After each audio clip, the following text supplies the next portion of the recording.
अच्छा, सो इससे पहले हमने असल में क्या डिस्कस किया था?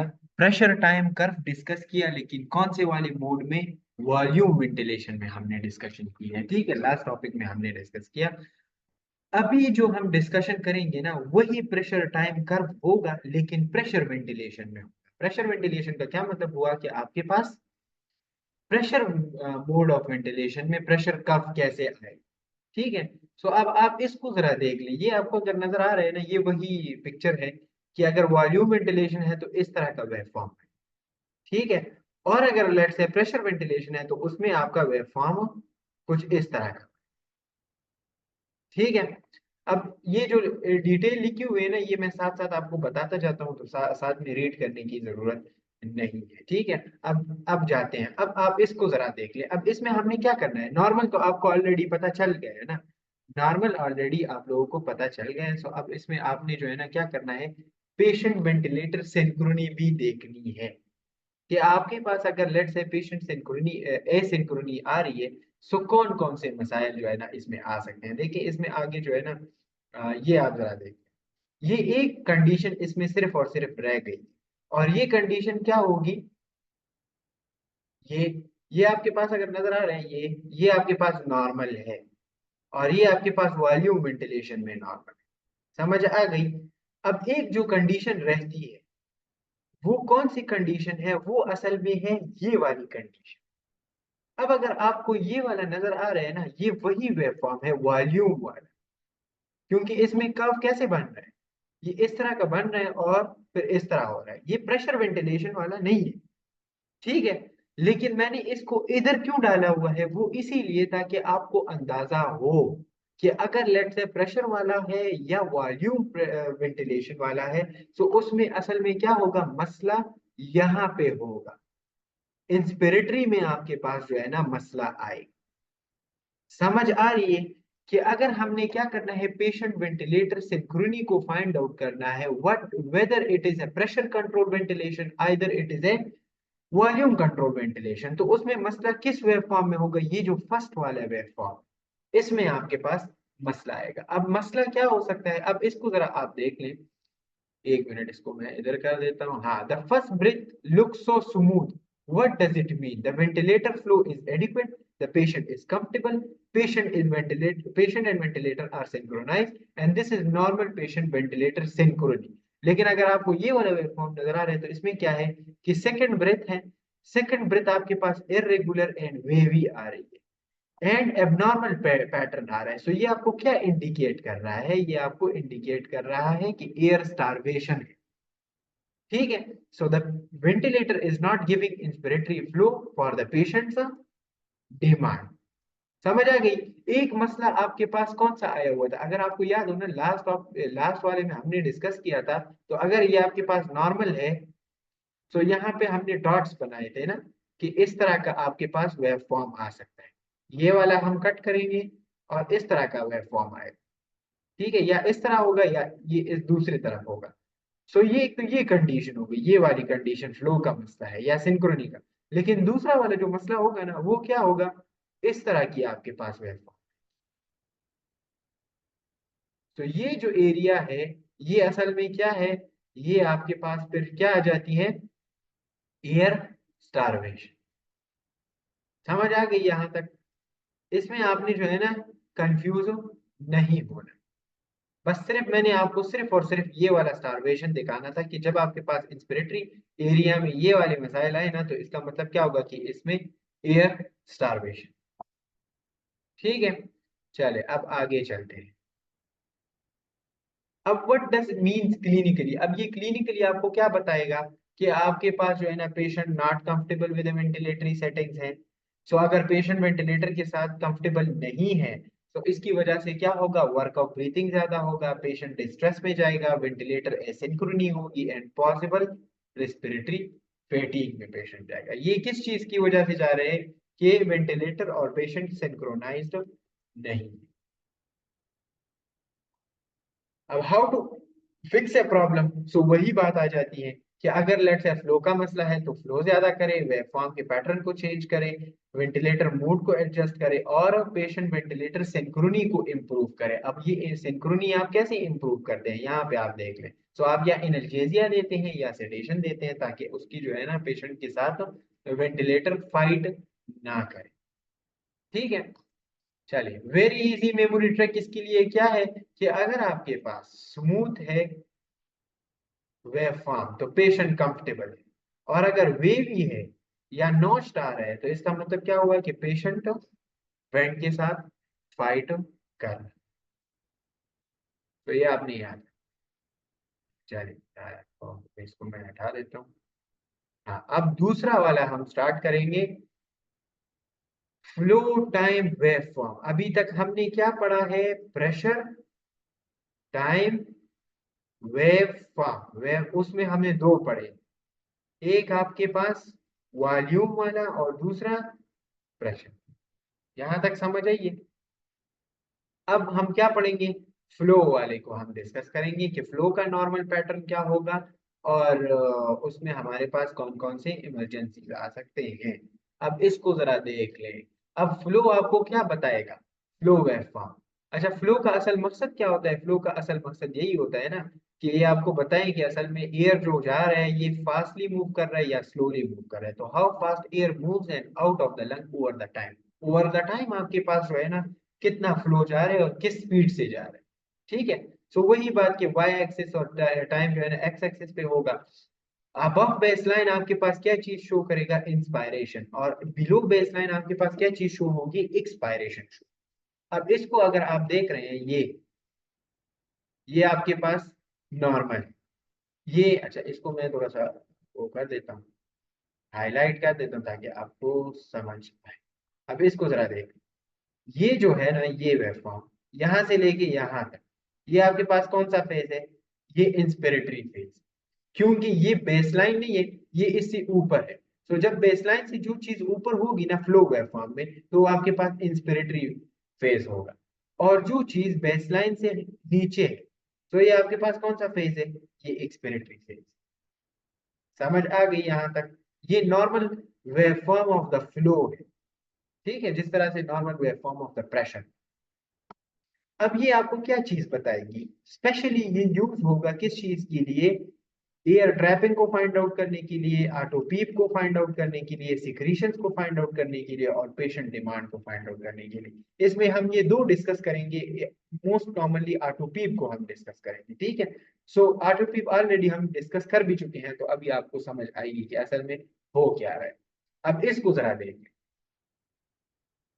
अब ये असल में हो क्या रहा है कि अगर लेट से आपने फ्लो सेट किया हुआ है, ठीक है। अच्छा, यहाँ पे आपने कंफ्यूज नहीं होना है, मैं दोबारा आपको बता देता हूँ कि फ्लो वेवफॉर्म आपके पास किस तरह का होगा। ये आपके पास होगा इस शेप, ठीक है। ये आपके पास फ्लो वेवफॉर्म होगा इस शेप में। लेकिन ये कौन से फ्लो में होगा, ये कांस्टेंट फ्लो में होगा। समझ आ रही है कि नहीं आ रही, क्योंकि फ्लो में तो हमारे पास दो टाइप्स होते हैं ना, एक कांस्टेंट है हमारे पास और दूसरा डिसेंडिंग रैंप है ना। सो अगर आप कांस्टेंट फ्लो सेलेक्ट करते हैं तो फ्लो वेवफॉर्म में आपके पास वेवफॉर्म कैसे आएगा, इस तरह का वेवफॉर्म। समझ आ गई। अब अगर फ्लो वाले में आप डिसेंडिंग रैंप सेट करते हैं तो फिर आपका फ्लो कैसे आएगा, इस तरह। समझ आ गई है कि नहीं है, आप मुझे जरा बता दें कि आपको समझ आई है कि मैं असल में क्या कह रहा हूँ। चलिए जल्दी से बताए ना। अच्छा चलिए गुड। अब यहां तक तो हमने जो है ना ये डिस्कस कर लिया कि कांस्टेंट फ्लो में ये वाला फ्लो आएगा और डिसेंडिंग रैप में आपके पास ये वाला फ्लो आएगा। ठीक है, सो ये साथ में मैंने यहाँ पे ये डिटेल भी डाला हुआ है, अगर लेट से आप ये बात भूल जाए ना, सो इसको आप जो है ना वो कर सकते हैं। सो लिफ्ट कांस्टेंट फ्लो, अब पहले हम लिफ्ट साइड को डिस्कस करते हैं कि the green rectangular shape represent inspiration. ये आपके पास क्या रिप्रेजेंट कर रहा है, इंस्पायरेशन रिप्रेजेंट कर रहा है। ठीक है, this pattern is typically in volume control ventilation. अब समझ आई है जो हमने वो इतना वो ज्यादा डिस्कशन की थी ना फ्लो पे, कि आपके पास जब फ्लो आप सेट करते हैं वॉल्यूम पे तो वो कौन सा कॉमनली यूज होता है, कांस्टेंट फ्लो यूज होता है। तो ये भी यहाँ पे डिस्कस कर रहा है कि आपके पास लेफ्ट साइड पे ये जो कांस्टेंट फ्लो है ना, ये मोस्ट कॉमनली किस मोड पे यूज होता है, वॉल्यूम कंट्रोल वेंटिलेशन। समझ आ गई है। अब दूसरी बात यहाँ पे हम डिस्कस कर लेते हैं, लो कर्व एक्सपायरेशन। ये जो आपको येलो लाइन नजर आ रहा है ना, ये आपके पास क्या चीज हो गई है, ये आपके पास एक्सपायरेटरी फेज हो, ठीक है। अब क्या है कि after inspiration stop you see yellow downward curve, ये येलो डाउनवर्ड कर्व यहाँ पे, ठीक है। So expiration is passive, that is why the curve look decelerating instead of the square. अब इस डिसेलरेटिंग को आपने इस डिसेलरेटिंग के साथ कंफ्यूज नहीं करना, हम इसकी बात नहीं कर रहे, हम बात कर रहे हैं इस डिसेलरेटिंग फ्लो। समझ आ रही है कि नहीं आ रही। सिर्फ डिसेलरेटिंग फ्लो का मतलब ये नहीं है कि ऊपर की तरफ से अगर ये आ रहा है तो ये डिसेलरेटिंग फ्लो होगा, नहीं। अगर लेट्स से आपके पास नीचे की तरफ से इस तरह का फ्लो बन रहा है ना, तो ये भी डिसेलरेटिंग फ्लो। समझ आ रही है कि नहीं आ रही। तो इसका मतलब ये हुआ कि आपके पास ये जो कर्व बन रहा है ये डिसेलरेटिंग कर्व है। ये इसीलिए डिसेलरेटिंग है क्योंकि आपके पास एक्सपायरेशन क्या है, वो पैसिव है। सो कांस्टेंट फ्लो में आपके पास जो एक्सपायरेटरी फेज होगा उसका वेवफॉर्म क्या होगा, डिसेलरेटिंग। समझ आ गई। मेरे ख्याल में इससे ज्यादा आसान नहीं हो सकता। यस सर समझ। चले गुड। अब इसको आपने जहन में रखना है, ठीक है। ये सारी चीजें नहीं है, इसको आपने जहन में रखना है। अब आगे हम जाते हैं ताकि आपको क्लियर हो जाए। अब दूसरी तरफ हम आते हैं, second inspiration, green triangle shape. अब ये वाला जो राइट साइड पे हम डिस्कस करेंगे, ये साइड अब हम डिस्कस करेंगे, ठीक है। ये वाला साइड नहीं है, हाँ ये जो अभी छुप गए, तो इसको हम डिस्कस करेंगे। अब इसकी मैंने ये जो राइटिंग है ना, इसकी पिक्चर भी मैंने ग्रीन रेड और येलो में डाली हुई है। सो इसको आपने रिलेट करना है किस चीज के साथ, इसके साथ, एक मिनट, हाँ। इसको आपने इसके साथ रिलेट करना है। देखिए ये आपके पास ग्रीन है, ये आपके पास रेड है, ये वाली एरिया, और ये आपके पास येलो। तो ये आपने इसको रिलेट करना है इन सारे कलर्स के साथ ताकि आपको याद। अब इसको पढ़ते हैं कि असल में इसमें क्या हो रहा है। अब ग्रीन वाला जो साइड है ये, अब इसको खत्म करते हैं, ये वाला हो गया, अब ये वाला स्टार्ट होगा। So second inspiration, green triangle shape instead of the square, क्योंकि इसमें स्क्वायर नहीं है, इट इज स्लैंडेड शेप। अब ये स्लैंडेड शेप होगा, रिप्रेजेंट डीसेलरेटिंग इंस्पिरेटरी फ्लो, और ये मोस्ट कॉमनली किस चीज में होगा, प्रेशर कंट्रोल वेंटिलेशन में। ये वाला फ्लो किस में होगा, वॉल्यूम में। और ये वाला जो फ्लो होगा ये मोस्ट कॉमनली किस चीज में होगा, प्रेशर में होगा। समझ आ गई कि नहीं आई। अच्छा अब रेड लाइन की तरफ आते हैं। चलिए अब इसका मैं कलर चेंज कर देता हूं ताकि आपको, अब इसको जरा देखिए, इंस्पिरेटरी फॉज नहीं है, ये आपको ये वाला जो स्मॉल सा ये नजर आ रहा है, ये, हाँ। अच्छा मैंने थोड़ा सा वो सर्कल बड़ा बनवा दिया, लेकिन आपको ये जो आपको नजर आ रहा है ये नहीं है, हाँ ये वाला पार्ट। ये आपके पास क्या है, ये इंस्पिरेटरी पॉज है।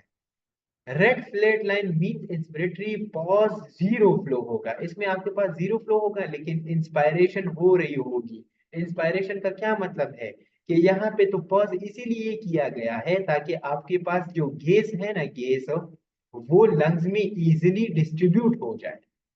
समझ आ गई। सो ये आपके पास इंस्पिरेटरी पॉज है। असल में वो क्या रहा है कि एयर इज नॉट मूविंग, इसमें कोई एयर जो है ना वो मूव नहीं कर रहा, लेकिन लंग्स आपके पास क्या होंगे, इन्फ्लेटेड होंगे। पर्पस क्या है, पर्पस ऑफ इंस्पिरेटरी पॉज हमारे पास ये है कि हम प्लेटो प्रेशर को मेजर कर सके और अलाउ करें ताकि आपके पास गैस डिस्ट्रीब्यूशन हो जाए। क्या करते हैं हम, gas distribution in the alveoli को हम अलाउ करते हैं किस चीज के थ्रू, इस इंस्पिरेटरी पॉज के। समझ आ रही है कि नहीं यार। अब आ जाते हैं किस चीज की तरफ, येलो की तरफ आ जाते हैं। सो येलो में असल में क्या हो रहा है, ये आपके पास एक्सपायरेटरी फेज है, ठीक है। So second expiration yellow curve, after the pause expiration begins again, you see another yellow downward curve, ठीक है।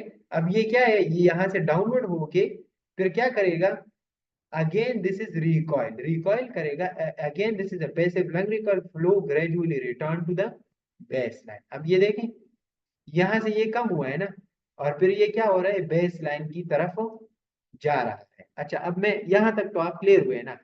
अगर लेट से ये यहाँ पे आ जाए ना, अच्छा मैं दूसरा दोबारा बना देता हूँ, लेट से ये यहाँ पे आ जाए, ठीक है, और ये बेसलाइन तक ना पहुंचे और इस तरह इधर ही जो है ना वो हो जाए, तो ये आपको क्या इंडिकेट करेगा, ये आपको आटोपी इंडिकेट करेगा।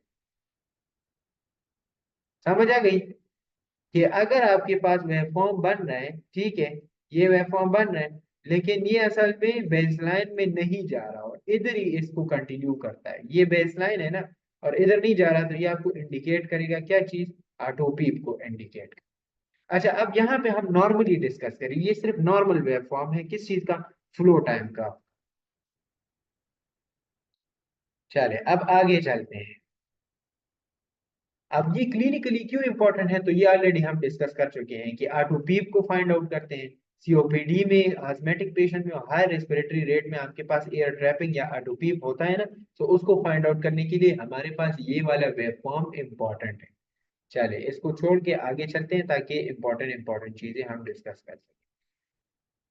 अच्छा अब इसमें आपने क्या करना है, अब एक पहली एबनॉर्मेलिटी आ गई है फ्लो वाले में, ठीक है। अच्छा आपने फ्लो को कैसे फाइंड आउट करना है, क्योंकि यहाँ पे ये क्या लिखा हुआ है, लीटर पर मिनट, तो ये आपको फ्लो जो है ना वो क्या कर रहा है, मैयर कर रहा है, और ये आपके पास क्या है, ये टाइम है। अब इसको जरा देख लीजिए, ऑलरेडी मैंने आपको बता भी दिया है। ये नॉर्मली ये बन रहा है ना, ये यहाँ पे बन के जी इस तरह आ रहा है, ठीक है, ये इस तरह आके फिर नीचे की तरफ आ रहा है, ठीक है, और फिर क्या हो रहा है, बेसलाइन पे यहाँ पे मीट हो जाता है, बेसलाइन पे मीट हो रहा है ना, ये वाला जो पॉइंट है ये आपके पास बेसलाइन पे मीट हो रहा है। अब इसको जरा देख ले, इसकी मैं कलर चेंज कर देता हूँ ताकि आपको समझ आए, बहुत अच्छे कलर्स है इसमें, मैं अभी पहली दफा देख रहा हूँ। अच्छा चलिए अब इसको जरा देख ले, अब ये यहाँ पे बन रहे हैं ना, ठीक है, यहाँ पे आ जाए आ जाए आ जाए आ जाए, बिल्कुल यहाँ पे आ जाए। अब ये पॉइंट आपको नजर आ रहे हैं, ये पॉइंट यहाँ पे क्या ये बेसलाइन के साथ मैच कर रहे हैं कि नहीं कर रहे, तो नहीं कर रहा ना। तो जब ये बेसलाइन के साथ मैच ना करे तो ये असल में क्या चीज फाइंड आउट कर रही है, ऑटो पीप फाइंड आउट कर रही है। यहां तक आपको समझ आई है कि नहीं, मुझे आपका रिस्पॉन्स चाहिए, फिर आगे चलते हैं। यस सर आ गई। चलिए गुड, अब आगे चलते हैं। एक मसला तो ये हुआ कि ऑटो पीप को आप फाइंड आउट करते हैं, तो यहाँ पे आपका फ्लो का मसला खत्म।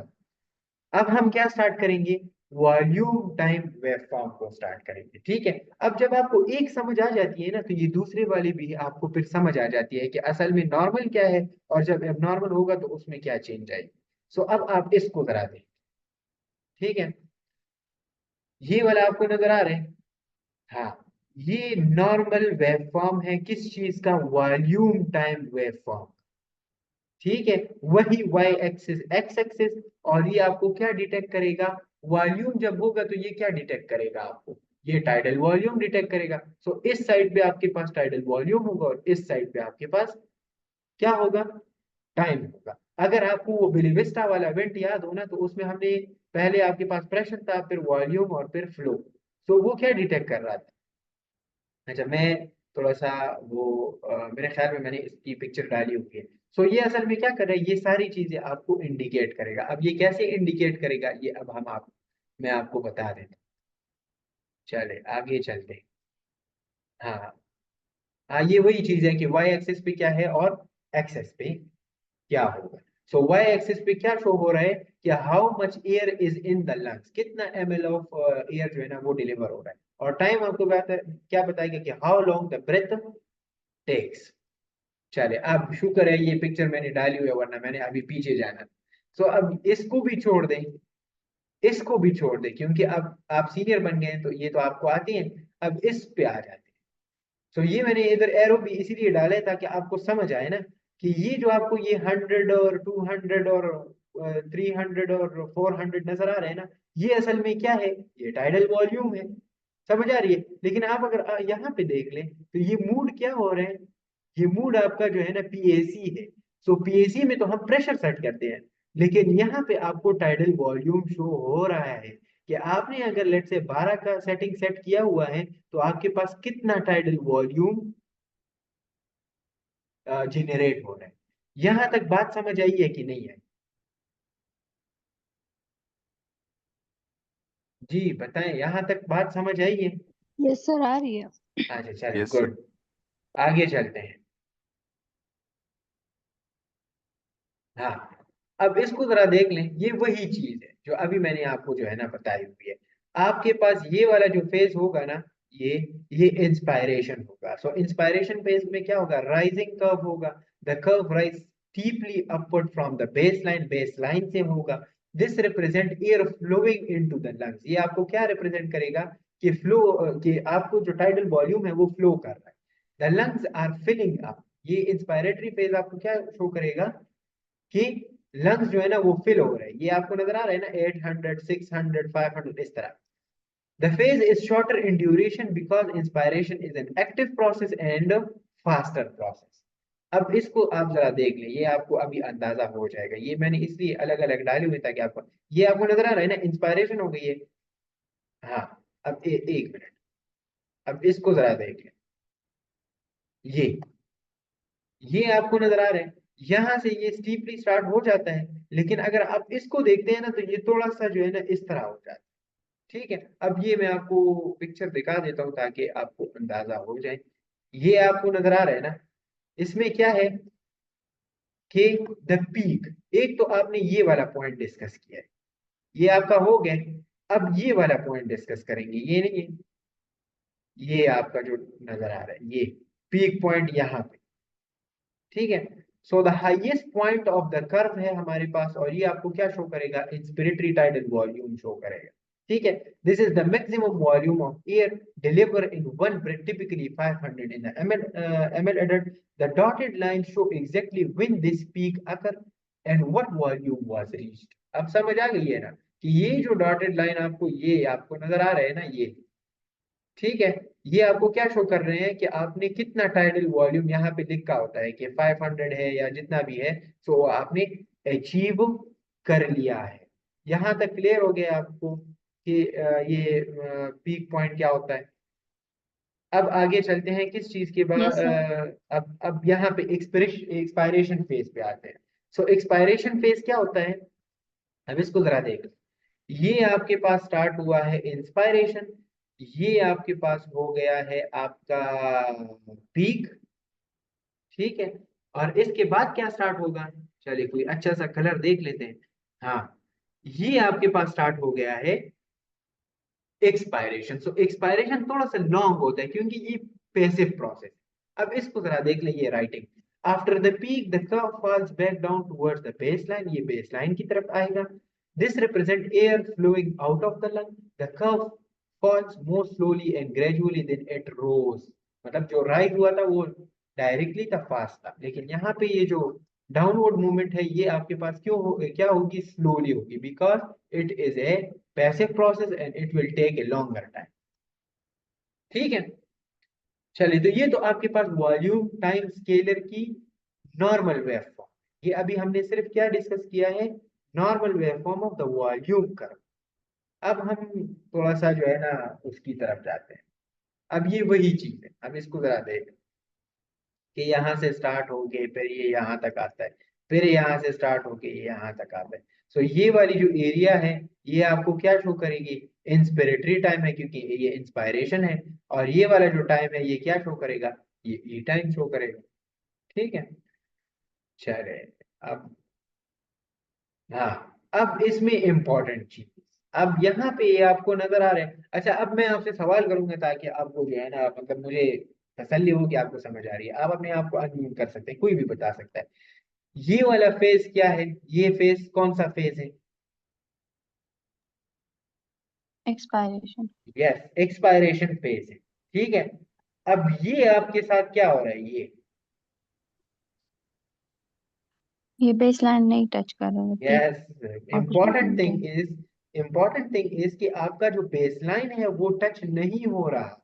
सो अगर बेसलाइन टच नहीं हो रहा और साथ में आपका एक्सपायरेटरी फेज चल रहा है, तो इसका मतलब क्या हुआ कि रास्ते में आपके पास कोई ना कोई लीक है। अब वो लीक की क्या वजूहात होंगे वो आगे हम पढ़ेंगे। लेकिन अगर आपका जो एक्सपायरेटरी फेज है ना, ये अगर ये बेसलाइन मीट नहीं कर रहा, तो ये आपको क्या इंडिकेट करेगा वॉल्यूम वाले कर्व में, कि यहाँ पे कोई ना कोई लीक हो रहा। समझ आ गई यहाँ तक? Yes sir. अरे गुड। हाँ, अब ये आपका जो मसला है वो खत्म हो गया कर्व के साथ। आपको बहुत बहुत मुबारक हो। अब हम इसके बाद जो स्टार्ट करेंगे वो लूप से। ठीक है, चलिए। यस। अब लूप्स में हमारे पास, अच्छा एक और चीज मैं आपको बता देता हूँ, हमारे पास असल में टाइम का भी मसला है और कोर्स का भी मसला है और आपकी टीओएस का भी मसला है। सो इसमें और भी बहुत सारे डिटेल्स। सो मैं आपके साथ वो बुक शेयर कर दूंगा जो वेब फॉर्म वाला है, अगर किसी ने देखना है तो इसमें और भी बहुत सारी डिटेल्स है, आप उसको भी पढ़ सकते हैं। ठीक है, चले अब लूप्स की तरफ हम जाते हैं। सो हमारे पास कितने लूप होंगे? प्रेशर वॉल्यूम लूप होगा और फ्लो वॉल्यूम लूप होगा। अच्छा एक बंदा मुझे जरा रिपीट करके बताए कि कर्व्स हमारे पास कौन कौन से होंगे या वेव फॉर्म। जी। वॉल्यूम वाली और प्रेशर वाली और फ्लो फ्लो वाली। हाँ, ठीक। आपके पास एक होगा प्रेशर टाइम वेव फॉर्म, दूसरा है आपके पास फ्लो टाइम वेव फॉर्म, और तीसरा आपके पास volume. Volume time wave form. अब लूप्स में आपके पास दो लूप्स होंगे, प्रेशर वॉल्यूम लूप और फ्लो वॉल्यूम। चले गुड, अब आगे चलते हैं। अब लूप्स हमारे पास क्या चीज है, लूप्स क्यों इंपॉर्टेंट है? अगर आपके पास ऑलरेडी जो है ना वेव फॉर्म्स है तो लूप्स की क्या जरूरत है? ये वही बात है कि अगर आपको स्क्रीन पे पीक एयरवे प्रेशर और प्लेटो प्रेशर नजर आ रहे हैं तो हमें वेव फॉर्म की क्या जरूरत है? तो यहाँ पे ये सवाल भी बनता है कि अगर आपके पास वेव फॉर्म है सो लूप्स की क्यों जरूरत है? तो ये मैंने आपके असाइनमेंट में डाला हुआ है, फिर आप इसको जरा देखिए। Ventilator loops are graphical representation used to monitor lung mechanics, detect patient ventilator desynchrony, and optimize setting like PEEP and tidal volume. इसका भी काम वही है जो काम वेवफॉर्म कर रहा है। ठीक है, अब इसमें आपके पास जो है ना दो तरह के लूप्स है ना, एक है PV loop pressure volume loop, और दूसरा आपके पास क्या है, एफवी लूप। इसमें जो वेवफॉर्म बनेगा ना पीवी लूप में, वो आपके पास काउंटर क्लॉकवाइज होगा, और फ्लो वाले में किस तरह का बनेगा, क्लॉकवाइज बनेगा। ठीक है, जब आपके पास काउंटर क्लॉकवाइज लूप्स बनेंगे ना, तो वो आपको क्या चीज बताएगी, कंप्लाइंस बताएगा और ओवर डिस्टिंक्शन बताएगी कि इसमें ओवर डिस्टिंक्शन है कि नहीं है।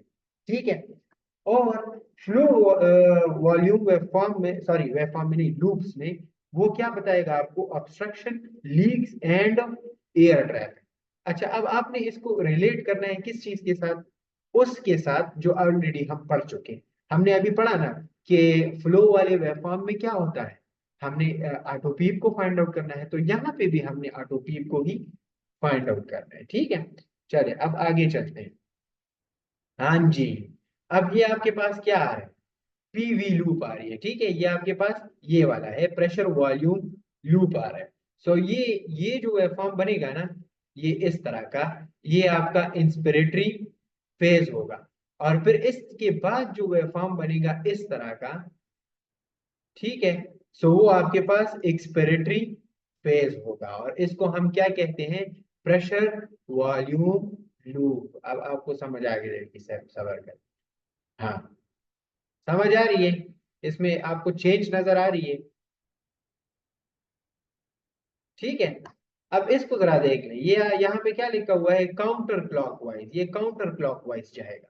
ये जो फेज है ये आपके पास इंस्पिरेटरी होगी, और ये जो फेज है ये आपके पास एक्सपिरेटरी होगी। जब आपके पास ये वाला लूप बनेगा तो ये नॉर्मल प्रेशर वॉल्यूम लूप होगा।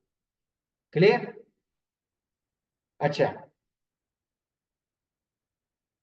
अब इसको देख लें, स्पॉन्टेनियस ब्रीथिंग को अगर आपने फाइंड आउट करना है ना, तो स्पॉन्टेनियस ब्रीथिंग आपको इस तरह नजर आएगी। देखें, अब इसको जरा देख लें, यहाँ पे एक वेवफॉर्म इस तरह बन रहा था और एक वेवफॉर्म इस तरह का, सॉरी वेवफॉर्म नहीं, लूप्स बन रहे थे। तो ये आपके पास इंस्पिरेटरी है और ये आपके पास एक्सपिरेटरी है। लेकिन अगर आपने स्पॉन्टेनियस ब्रीथ देखना है ना, तो स्पॉन्टेनियस ब्रीथ में आपके पास इस इधर नहीं बनेगा, वो इस साइड पे बनेगा, इस तरह।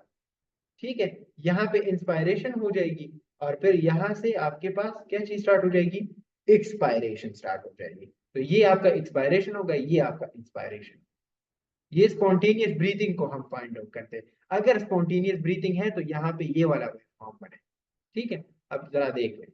हाँ, ये आपको समझ आ रही है ना कि ये इंस्पायरेशन हो गया और ये आपका एक्सपायरेशन। ठीक है, अब ये जो आपको ये वाला नजर आ रहा है, ये जो ऊपर जा रहा है, तो यहाँ पे क्या लिखा हुआ है, टाइडल वॉल्यूम इन लीटर्स की। जो स्पॉन्टेनियस ब्रीथिंग हो रही है तो जितना ये ऊपर जाएगा तो इतना ज्यादा टाइडल वॉल्यूम जनरेट हो। और ये असल में क्या लिखा हुआ है, ये आपके साथ जो है ना वही वाई एक्सिस और एक्स एक्सिस की बात आ जाती है। समझ आ रही है यहाँ तक? इसमें आपने कंफ्यूज नहीं हो? अच्छा चलिए, सॉरी।